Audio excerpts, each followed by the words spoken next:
Good morning and welcome to 3 Minutes of Truth. This morning I want to speak to you about gifting and character, and I'm going to start by reading from 2 Peter 1 from chapter 5, and it says, "For this very reason, make every effort to add to your faith goodness, and to your goodness knowledge, and to your knowledge self-control, to your self-control perseverance, and to your perseverance godliness, and to your godliness mutual affection, and to your mutual affection love."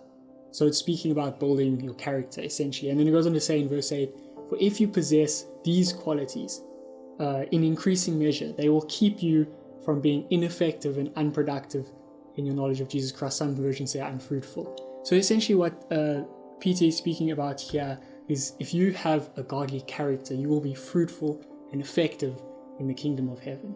Well, the Bible also says in Proverbs 18 verse 16 that a man's gift makes room for him and brings him before great men, or before kings, some versions say.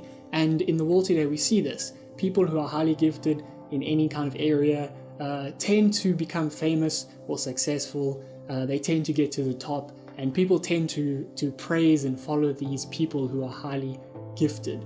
So in the world today, your gift will get you far, but I want to say that it's your character that will determine how effective and how fruitful you are in the kingdom of heaven.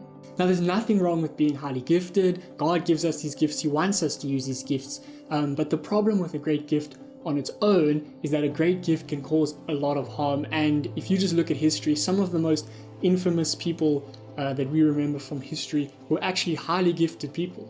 A person of character may not reach the same level of fame or worldly success as a highly gifted person, but a person of character will produce more fruit in the kingdom of heaven. And that's because a person of character leaves a mark on everyone that does know them and does encounter them, a mark that draws those people closer to God. A person of character points people towards God, and that's the fruit that really matters in the kingdom of heaven.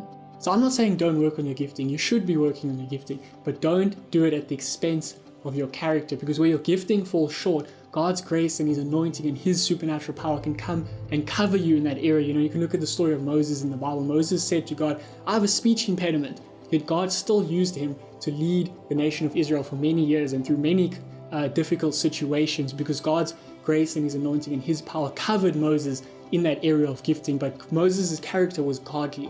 And that's the closing challenge I want to give you this morning, is your character is not just as important as your gifting, it's more important. You can't neglect to develop and grow in this area. Your gifting may determine how successful you are in this life or how famous you are in this life, but your character is going to determine how much fruit you produce in the kingdom of heaven, and it's going to determine ultimately how much impact your life has now and when you pass on. So don't neglect to build your character. My name is Nathan, and this is 3 Minutes of Truth.